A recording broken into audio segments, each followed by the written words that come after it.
नमस्कार। एक महीने के बाद मैं अपने दिल की बात आपके साथ बड़ी पीड़ा के साथ शेयर करना चाहता हूँ। जरा एक बार सोचिए, लोकतंत्र के महापर्व में तीसरे चुनावी प्रक्रिया के बाद आप क्या करने जा रहे हैं? आप कभी सोच रहे हैं कि आप खुद के, परिवार के और इंसानियत के भविष्य के निर्माण में आपकी क्या भूमिका होगी? आप कहाँ होंगे? 23 मई के बाद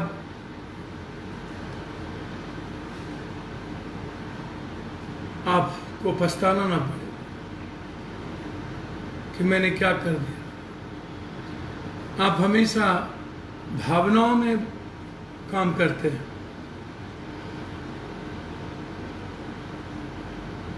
कल मेरा चुनाव संपन्न हुआ। 26 दिन 5 हेलीकॉप्टर के सामने मुझे मोटरसाइकिल पर गांव देहातों के गलियों में, सड़कों में, खेतों में, बांसों में, मकई के खेतों में होके गुजरना पड़ा। अजीब अनुभव हुआ। 300-400 युवा, बुजुर्ग, सभी लोग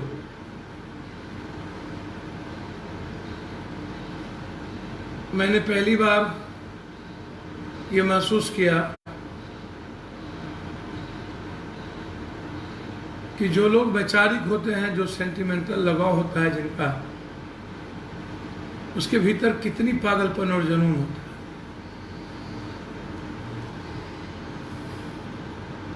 है। आप लोग हमेशा चुनाव को अपने नजरिया से देखते हैं कि जाति का गठबंधन होगा तो चुनाव जीत जाएंगे, चुनाव हार जाएंगे, नहीं होगा तो फिर हम कैसे राजनीति करेंगे। ये आप मधेपुरा, सहरसा के युवाओं से जाकर के आपको सीखना चाहिए।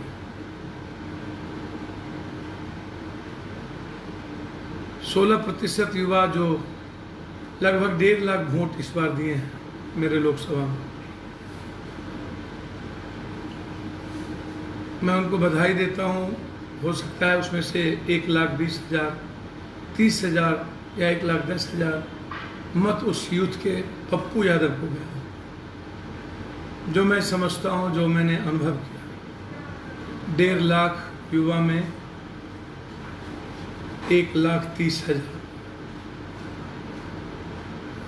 20,000 और उनके साथ फिर उनकी माँ और बहन। जब वो घर से वो बच्चा निकलता था तो अपनी माँ और बहन को महसूस करा के निकलता था वो यूथ कि क्यों पप्पू यादव को वोट देना चाहिए। ये अलग बात है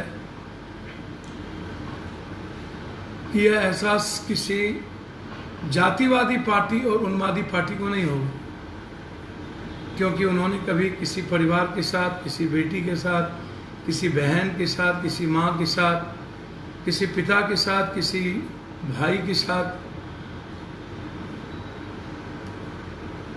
भावनात्मक रिश्ता बनाया है, जज्बाती रिश्ता बनाया है। अनुभव ही नहीं किया रिश्ते होते क्या। उनको सिर्फ अनुभव था कि दिल्ली पटना से लोकतंत्र चलता है, पैसे के बदौलत हम टिकट लेते हैं, 4 जाति, 3 जाति, 5 जातियों के नाम से वो जाते हैं। कोई कहता है कि मेरा आका नीतीश जी और नरेंद्र मोदी है जो 4 जाति के गठबंधन से हैं। कोई कहता है मेरा आका 5 जातियों के नेता हैं जो 5 जाति से हैं। मैं युवाओं से और उन लोगों से कहना चाहूँगा, जब ये दिल्ली पटना से चुनाव लड़ने जाएंगे और आका इनका नीतीश जी, नरेंद्र मोदी या अन्य लोग होंगे और 5 और 4 जातियों के नाम पर जाएंगे तो फिर आपकी मूल्य क्या होगा, आपकी वैल्यू क्या होगी? आपको क्यों महसूस करेगा कोई ये नेता जिनको यह एहसास होता है कि मुझे किसी पब्लिक ने नहीं, मुझे किसी माँ या बहनों ने नहीं, युवाओं ने नहीं, मुझे तो जातियों के आधार पर वोट मिलता है, हिंदू मुसलमान या धर्म और मजहब के नाम पर वोट मिलता है। राजनीति में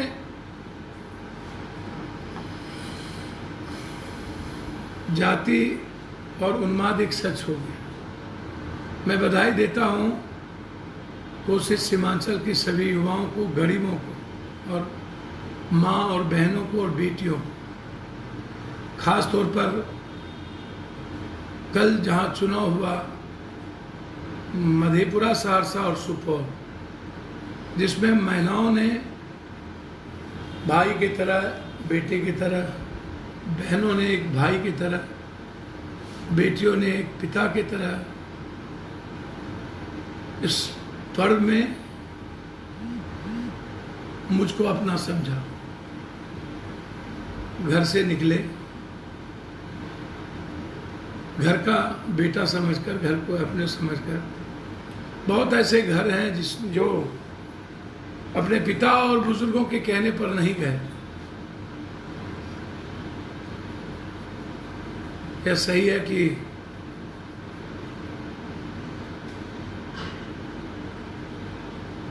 बुजुर्गों ने भी कुछ दिलचस्पी दिखाई, भावनात्मक लगभग थे।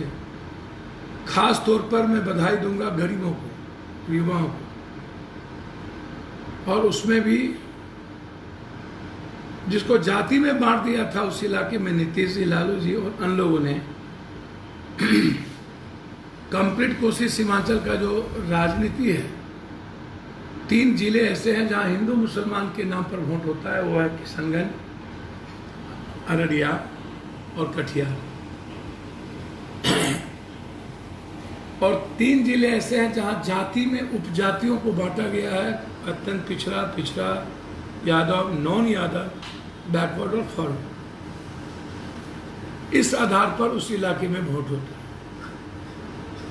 जहर पैदा किया गया इन 70 सालों में। वैसे निकट में जब लालू जी और नीतीश जी की राजनीति आई तो इन लोगों ने सियासत और वोट के लिए लगभग इंसानियत को भी बांटा, समाज को भी बांट दिया और बढ़ते चले गए।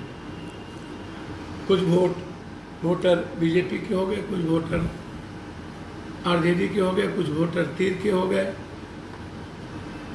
क्यों हुए, कैसे हुए, कारण क्या है, उनके बच्चों को नौकरी मिली कि नहीं, उनको न्याय मिला कि नहीं, 2 सालों तक, 3 सालों तक कोई पेंशन नहीं मिल रहा है, वहाँ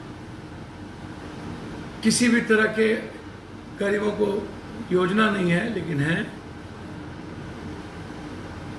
उन लोगों ने जिस तरीके से पप्पू यादव को इस बार, मुझे समझ में नहीं आया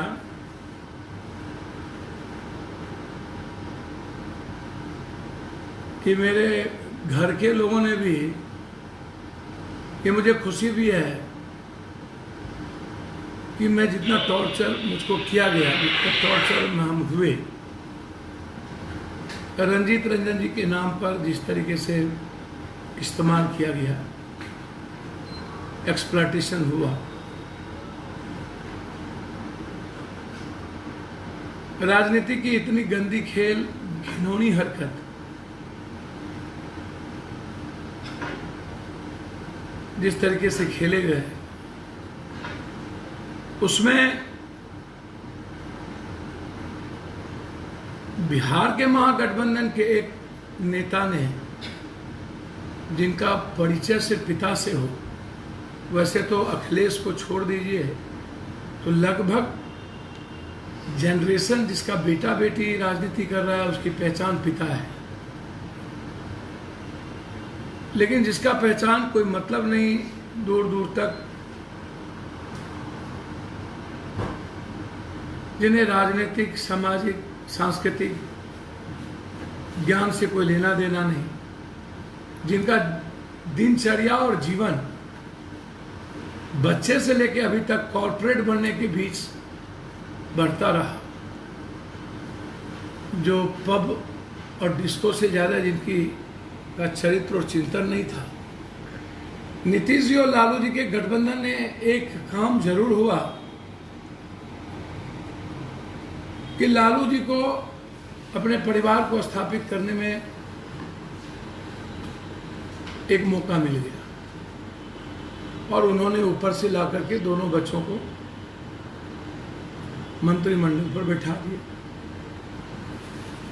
लालू जी ये सोच नहीं सके कि आज जेल में यदि वो हैं तो वो कारण लालू जी नहीं है। लालू जी सच्चाई है, मैं जितना जानता हूँ उनको पैसे की बहुत हवस नहीं थी, वो चोर नहीं थे। पार्टी चलाने के लिए लगभग लोग पैसे की व्यवस्था करते हैं, पैसे होना भी चाहिए, लेकिन सब कुछ लूट लो ऐसा नहीं था। लेकिन जब उसके बच्चे थोड़े बड़े हुए, चाहे वो बेटी हो, चाहे उनका साला हो, चाहे पत्नी राबड़ी देवी जी, इन लोगों ने पता नहीं लालू यादव के सियासत को और जो जनता ने लालू यादव को दिया उसको इन लोगों ने जागीर समझ लिया और एक औजार बना लिया लूटने की मशीन, और फिर शुरू हुआ नंगा खेल और अकूट संपत्ति, कॉर्पोरेट सभी बचे और लालू यादव का यह हंस। दुख होता है। और वो उन्होंने क्या किया, मैं आपसे एक बात पूछना चाहूंगा। यदि मधेपुरा में आज गरीब लोग नहीं होते, ठेला खुंचा, सब्जी बेचने वाले, महतो, बीन, शर्मा, मंडल, दाती, शाह, जसवाल, गोरी, मलाह, निषाद, बैस, मेरा क्या हो, यूथ, किसी भी जात के यूथ, फिर अब जरा सोचिए तो 15 दिनों तक नीतीश कुमार, 1 महीने से एक हेलीकॉप्टर, जो कभी कोई गांव तक नहीं गए, शरद यादव 500-2000 के बीच हेलीकॉप्टर गिराते रहे। एनडीए के उम्मीदवार सड़कों से जाते रहे और जाकर यही कहते थे, तब आप तो नीतीश और नरेंद्र को वोट देंगे, हम हाजिरी देने आए थे और मैं जा रहा हूं। जब वह चुनाव लड़ता है, बख्तियारपुर में तो हिंदू मुसलमान की तर्ज पे लड़ता है। आज उनको केसर साहब की भी जरूरत महसूस हुई, उनको भी लेके आए थे। क्या वो मुसलमान नहीं थे? क्या बख्तियारपुर के मुसलमान ये भूल गए और बनमा के कि इन्होंने कितना दंगा कराया था? और मैं मुसलमान भाइयों से कहना चाहूंगा कि आप कर क्या रहे हैं? कहीं आईएमए, कहीं केसर साहब, क्यों दुविधा में हैं आप? चलिए, शायद मैंने जिंदगी जितनी दी गरीबों के बीच और आपके बीच, मुसलमान भाइयों के बीच, मैं आपको, आपके प्रति हमारा जज्बाती रिश्ता है, जनूनी रिश्ता है, परिवार का रिश्ता है, और शायद मेरा जो नेचर है गरीबों के प्रति, दलित कमजोरों के प्रति, इंसानियत के प्रति, मुसलमान भाइयों के प्रति, वो शायद मेरे सेंटिमेंट से जुड़ा हुआ है। लेकिन आपने क्या किया? आपके यहाँ छोटी सी छोटी घटना घटी, याद कीजिए, आपके ईद हो या पर्व, बिहार का दंगा, किशनगंज का दंगा, 3 दंगा में आईएमए के नेता नहीं आए थे। अररिया में 3 दंगा हुए, वहां लालू यादव, नीतीश और आईएमए के नेता नहीं आए थे। किशनगंज और मुरलीगंज में दंगा हुए, वहां आईएमए और नीतीश और लालू यादव और उसका अहंकारी बेटा नहीं गया था। बिहार के किसी भी दंगों में कील ठोकने वाले सद्दाम हुआ वो नहीं गए थे, लेकिन आपने और कुछ ऐसे दलालों ने आप पे क्या किया? वोट का बंटवारा का है, कारण क्या है? क्यों दुविधा में आप? ऐसी परिस्थिति में हमें जो मुसलमान भाइयों ने जो सपोर्ट किया, गरीब मुसलमान, बुनकर मुसलमान, कमजोर मुसलमान और पासवान समाज के लोगों ने, कुछ राम, कुछ ऋषिदेव, खास तौर पर कई इलाके में मंडल, धामो, कुर्मी, शायद मैं अपना ऋण नहीं उतार पाऊंगा, पूरा शरीर बेच दूं तब भी नहीं, मेरी पूरी जिंदगी की एक एक कतरे गरीबों की जिंदगी को बनाने में जाएगी। मैं रहूं या ना रहूं, गरीब को मुस्कुराने से अब कोई बिहार में नहीं रोक सकता। युवाओं का रोजगार मेरी जिंदगी की पहली प्राथमिकता होगी। मर जाऊं, राजनीति करूं, छोड़ दूं, कॉर्पोरेट से युद्ध लड़ना पड़े, लेकिन जो टेक्निकल यूथ है वो मेरी प्राथमिकता। मुझे दुनिया से टकरा क्यों ना जाना पड़े, लेकिन गरीबों के मुस्कुराने के रास्ते को कमजोर नहीं होने देना।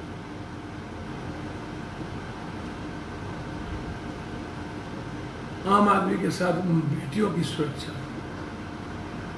लेकिन आपने पप्पू यादव जैसे शख्सियत हुई, जिसको आप बेटा कहते हैं, घर कहते हैं, अपना कहते हैं,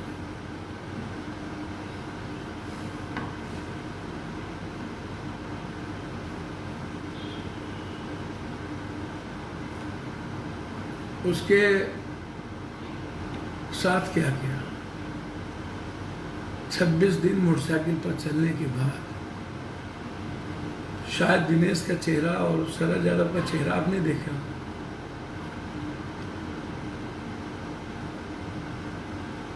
खास तौर पर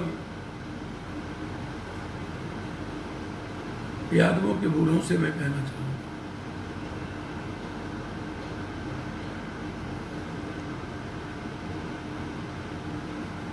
आप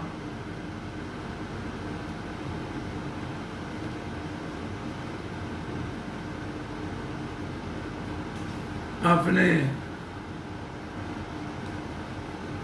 शायद कभी लालू यादव ने आपको पैर नहीं छुआ होगा, ना नमस्कार किया होगा।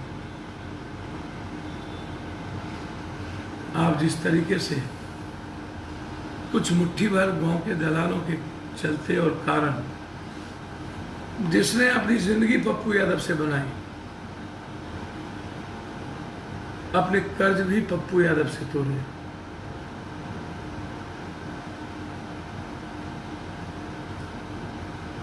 चालीस पैर भी पप्पू यादव से करवाए।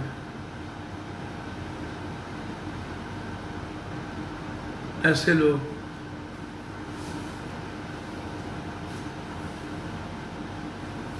के कारण आपने क्या किया?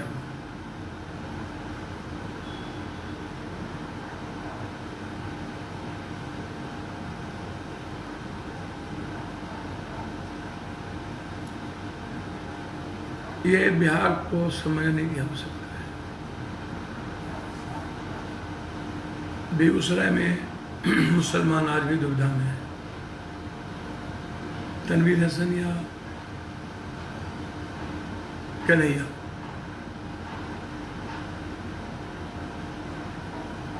मैं मुसलमान और यादवों से बेगूसराय में कहना चाहूंगा, तनवीर क्यों, कन्हैया क्यों नहीं? क्यों दुविधा में? इस दुविधा में क्या आप गिरिराज को जिताना चाहते हैं?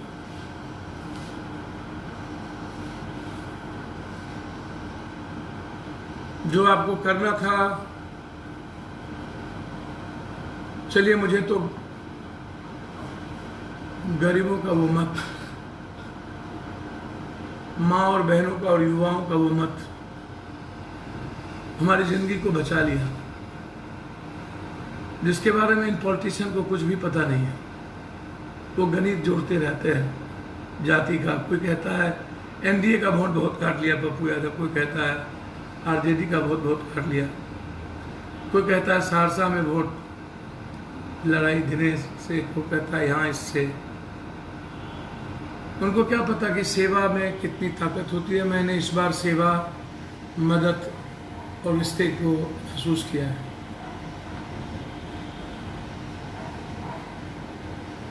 कई अरब गुना, खरब गुना ज़्यादा मुझे इस देश के गरीबों के लिए और आम आदमी के लिए जीना है।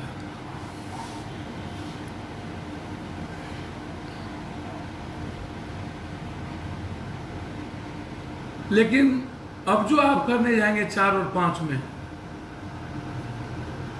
क्या अच्छे आदमी को नहीं करेंगे आप? क्या जितने दलाल रोड शो करने वाले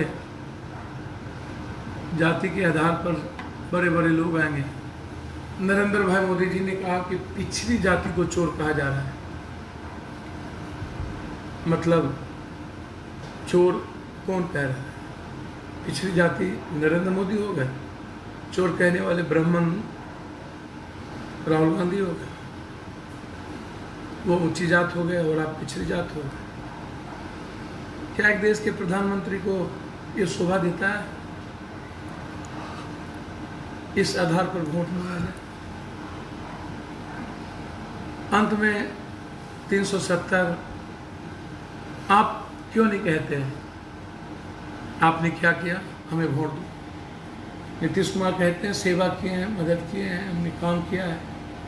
नीतीश कुमार जी को ये याद नहीं है कि 5 साल पहले भी वो चुनाव लड़े थे? क्या उस वक्त काम नहीं किए थे? वो क्या 2 सीट आई थी उन्हें? नीतीश जी काम किए होते ना आप तो 15 दिन आपको मधेपुरा में बैठने की जरूरत नहीं। किस वार्ड काउंसलर से नहीं मिले नीतीश जी आप? किसको पैसा नहीं दिलवाए? नीतीश जी आपके सर्राफ ने क्या किया? किस मुखिया को फोन नहीं किया आरसीपी सिंह जी का? और किनका, किनको धमकी नहीं दी गई? ये लोकतंत्र है। फिर वो अहंकारी जो कांग्रेस से लड़ता था और पप्पू यादव के लिए जहर खा रहा था, जो मधेपुरा में 2 रात रह करके सिर्फ रंजीत रंजन को कैसे हराया जाए इस पर काम किया। राहुल गांधी जी की मीटिंग में सभी लोग गए लेकिन ये नहीं गए।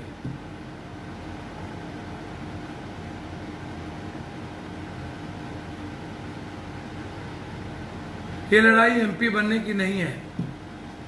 ये लड़ाई तय करेगा क्या जाति, धर्म, मजहब और उन्माद और हिंदू मुसलमान के आधार पर ही बिहार और देश में वोट होते रहेंगे? पिछड़ी जाति और अगली जाति, 370 तलाक और पाकिस्तान, हिंदुस्तान, आरक्षण और एसटी एससी के नाम पर, या सेवा, मदद, या लोगों के साथ रिश्ता, या लोगों के लिए काम, या विकास? किस आधार पर, किसके आधार पर होगा? मैं जानना चाहूंगा आपसे।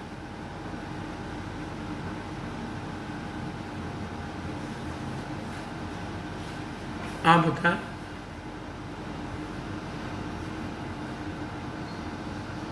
चार हेलीकॉप्टर उड़ते थे, मांझी जी और कौन कौन। वो शरद यादव भी जब वोट पा सकता है, शायद लालटेन को ऊंची जात का वोट लेना तो बहुत मुश्किल होगा, क्योंकि उनको गलती का एहसास भी नहीं होता। वो आज भी सोचते हैं 1990 गाली दे के ही वोट लिया जाए। बदल गए।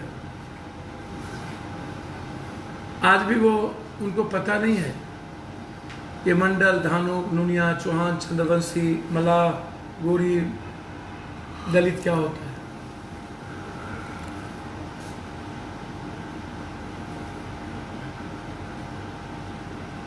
लेकिन यदि मधेपुरा जैसे जगहों पर, जिसके साथ मैंने 5 साल रहे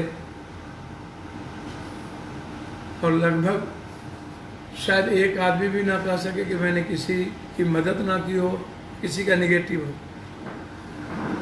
जिसने सबसे ज्यादा पैसे लिए और काम किए उसने सबसे ज्यादा विरोध किया। गालियां सुननी पड़ी। एक पूर्व प्रमुख है, उन्होंने तो कहा भैंसे का मैंने इलाज कर दिया, भैंसिया का इलाज करना जरूरी है, ये तेजस्वी जी का है। अब सोचिए, भैंसा और भैंसिया, क्या ये धर्म युद्ध की ओर संकेत नहीं करता है? गालियों की कोई बुछार नहीं थी। सौगर गए थे, जिस सौगर घर को मैं अपने गांव बनाया।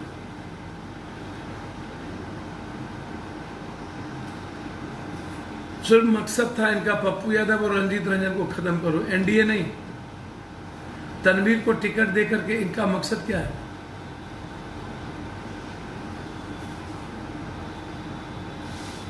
और मैं आपसे पूछ रहा हूं, मैं मुसलमान भाइयों से, माले से समझौता क्यों? सिर्फ पाटलिपुत्रा में अपनी बहन के लिए कि उनके पास माले का वोट मिल जाए और एक सीट हमें मिल जाए। शहाबुद्दीन जी की पत्नी चुनाव लड़ रही है, वहां माले ने अमरनाथ जाने को टिकट। क्या कभी उन पर बातचीत लालू के होनहार बेटे ने किया?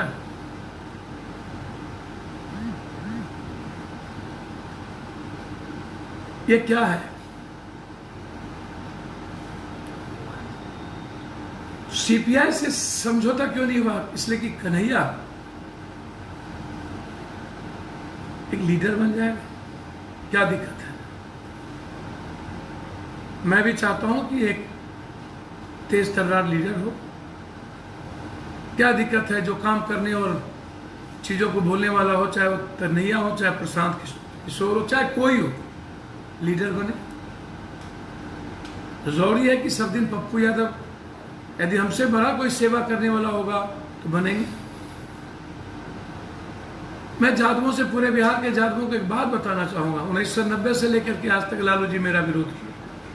73,000 से मैंने चुनाव जीता था सिंहेश्वर में, लालू जी की जमानत जब्त हुई थी, जबकि मैंने लालू जी को पहले मदद की, फिर मदद किया। 1991 में मेरे खिलाफ लालू जी चुनाव लड़वाए, मैं 4,95,000 से सांसद बना। फिर अजीत सरकार जी को लड़वाए, 2.5 लाख से बना। फिर दिलीप यादव को लड़वाए, 3.5 से 3,76,000 से बना। फिर मेरी माँ चुनाव लड़ी, वो हार गई। बाय इलेक्शन 3.5 लाख से हम चुनाव जीते। लालू जी 2 बार चुनाव जीते, मधेपुरा से 30,000 और 21,000 से। और जब हम इन्हीं लोगों के कारण जेल में 15 साल रहे तो लालू जी 3 बार चुनाव लड़े शरद यादव से, जिसने सबसे ज्यादा गाली दिया, जादवों को विलेन बनाया, जंगल राज कहा, लालू को फांसी देना चाहता था। लालू यादव 3 बार नहीं जीत पाए। जब हम निकले और पूर्णिया से चुनाव लड़ना चाहते थे तो लालू यादव के प्रेशर पर हम मधेपुरा चुनाव लड़े।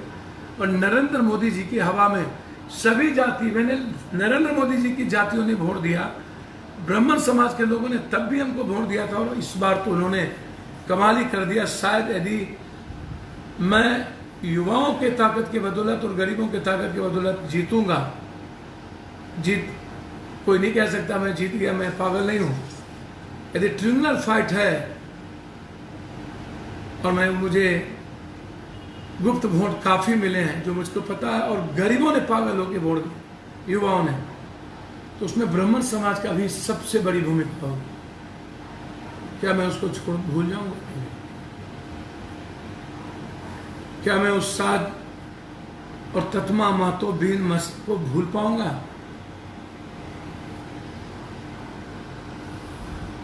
और वो वोट, तो आज मुझे एक बात समझ में आई, क्यों नहीं मैं आपसे शेयर करूं। अभी 4 चरण बाकी है, फिर मैं आपके साथ आऊँगा किसी न किसी दिन। 26 दिन मोटरसाइकिल से उतरने के बाद, कई बार बेहोश होने के बाद, चिलचिलाती धूप में लू लगने के बाद मेरे पास दूसरा कोई ऑप्शन नहीं था। हर व्यक्ति चाहते थे पप्पू यादव आए।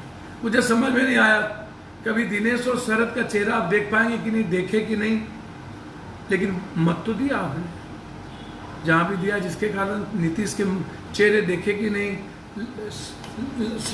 नरेंद्र मोदी के चेहरे देखे कि नहीं, लेकिन आपके हर आंगन में हमने पहुंचने की कोशिश की, आपके पैर छूने की कोशिश की, गले लगने की कोशिश की। क्या आपको महसूस नहीं हुआ? आपके हर दुख सुख में साथ होने की कोशिश की। क्या आपको वो पीड़ा याद नहीं थी? आज के बाद क्या होगा? क्या लगता है मुझे क्या करना चाहिए? कि मैं आप पर छोड़ रहा हूं, लेकिन और जगह आप क्या करेंगे? बेगूसराय में क्या करेंगे? मैं अपील करता हूं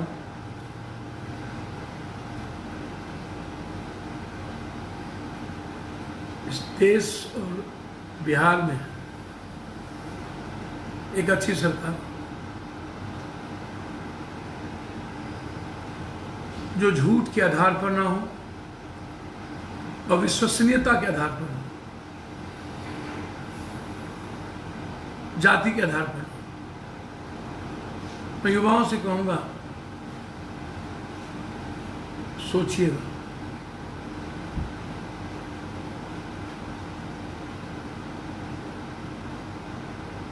जिसको कोई समझ नहीं, जो 2020 और अपने लिए चुनाव जीता हो,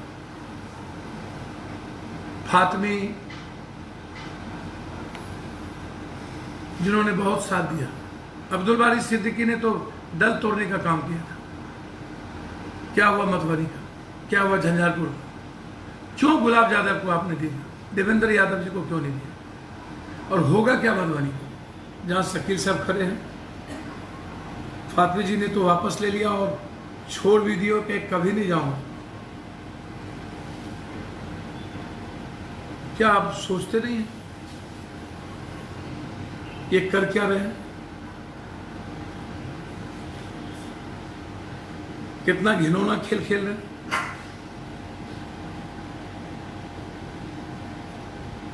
और क्या ऐसे लोग वोट के हकदार हैं?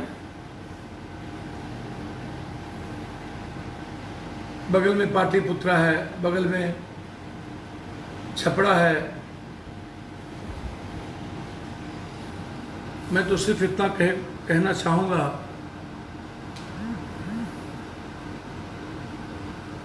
शायद इस जीवन में कभी किसी के साथ आप लोग विश्वासघात मत कीजिए।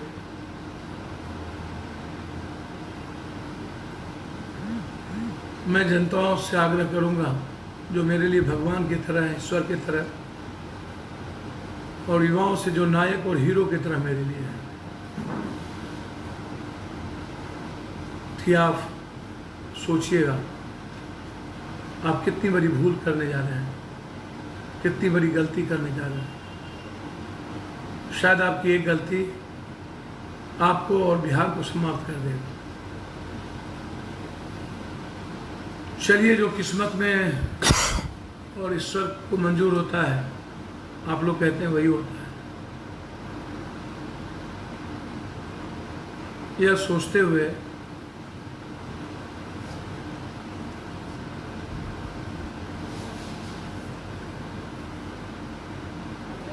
यदि सच में ईश्वर है तो 23 मई के बाद देश तो बचेगा ही।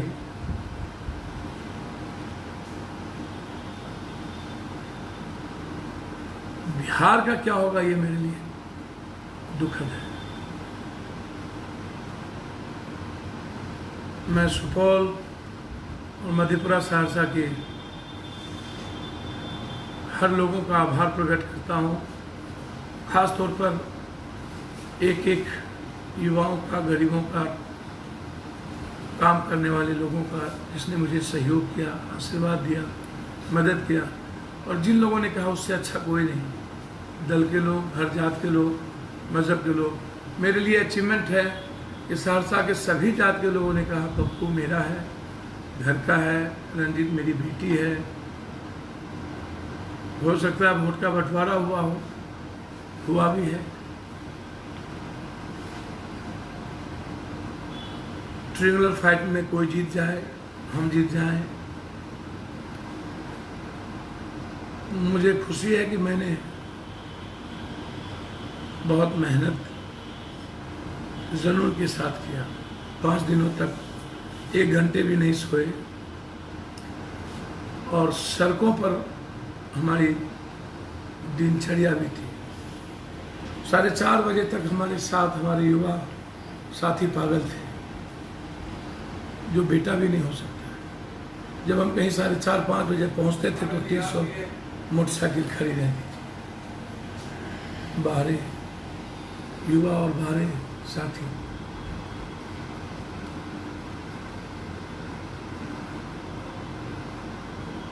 मैं कोशिश करूंगा हमेशा आपके साथ शेयर करने का। हिम्मत, मनोबल तो कमज़ोर होता है, हिम्मत भी टूटता है, आस्था डगमगाता है, विश्वास में कहीं न कहीं ठेस पहुंचती है।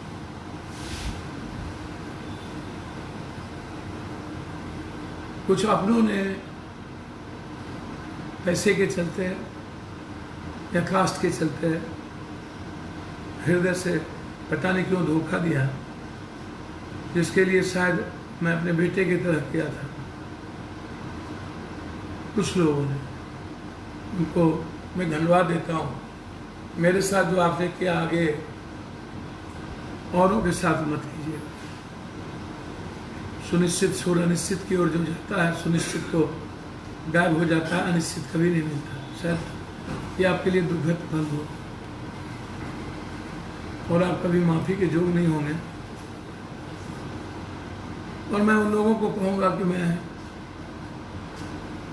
जो लोग तरह तरह की बातों में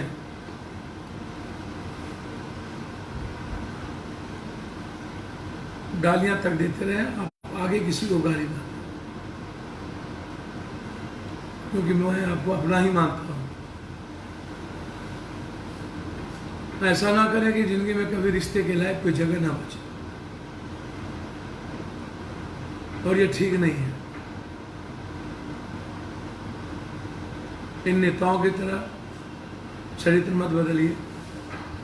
दिनेश जी जब रूपलाल जी और सुनाई जी से लड़ते हैं तो जाति उपजाति करते हैं, और इस बार भी करने की कोशिश किया, लेकिन मैं बधाई देता हूँ महसी और अन्य जगहों के सभी उन यादव जातियों को भी जिसमें इनकी कुछ झांसे में नहीं है। मैं मानता हूँ कि 100 बाजार में कुछ चीज़ें घटना घटित हुई, लेकिन अन्य जगह लोगों ने सचेत रहे। महसी के खासतौर पर युवाओं को सबको बहुत बहुत धन्यवाद। एक बार सोचिएगा आप करने क्या जा रहे हैं, दुविधा में मत रहिएगा।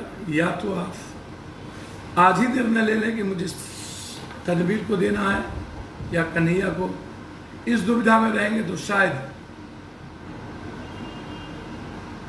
या सही नहीं होगा। मैं अपने साथियों को अपील करता हूं, किसी भी परिस्थिति में जो भी मुझको चाहने वाले लोग होंगे, जनून और साथियों में से, जिन्होंने आपके भाई के बहनों के पीठ में खंजर भोंका बैठ करके, उसका बदला तो आप जरूर लें, हर परिस्थिति में। बेगूसराय में हमारे साथी पागल होकर के जितना खून पसीना बहा सकते हो बहाएं, लेकिन जहां भी आपको मौका मिले इस दोगले कैरेक्टर के लोगों से, जो बीजेपी के साथ मिलकर आपके भाई के पीठ में खंजर भोंकने का प्रयास किया, जिन्होंने अनगिनत गाली दी, जो ये समझ चुके हैं कि जाति उसकी बपोती हो गई है, ये धारा बन जाए जो धारा मधेपुरा सहरसा के लोगों ने एक लकीर खींच दिया है। राजनीति जाति धर्म मजहब से नहीं चलेगा। मुझे खुशी है आप सारे बिहार के युवाओं की और लोगों की ध्यान थी मधेपुरा में, सबकी दुआ थी, दवा थी, हॉटकेक सीट था। मीडिया से लेकर के सभी लोगों के लिए बिहार का नंबर 1 सीट इंडिया का था। सभी लोगों ने यूट्यूब विदेशों से मदद की, हर लोग वहाँ गए, हर लोगों ने मेहनत किया। बिहार के एक एक साथी मेहनत किए, दूसरे दल के लोग भी वहाँ जाके पप्पू यादव के लिए काम किया। सभी दल के लोग, बीजेपी आरएसएस से लेकर के सभी दल के लोग चाहते थे कि एक आदमी जीते जो आवाज़ है। मुझे लगता है कि ये सारी दुआएं पप्पू यादव के साथ थी, है और बेहतर होगा यदि ईश्वर है। और आपको मैं ईश्वर की तरह मानता हूँ। यदि सही माने में मेरा पागलपन सिर्फ आपके लिए था और मैंने सेवा की थी, तो फिर इस देश की आम आवाज़, युवाओं की आवाज़ और गरीबों की आवाज़ जिंदा रहेगी। इन्हीं शब्दों के साथ आप सबको हृदय से प्रणाम, नमस्कार के साथ एक बार सोचिएगा कि आपको क्या करना है। धन्यवाद।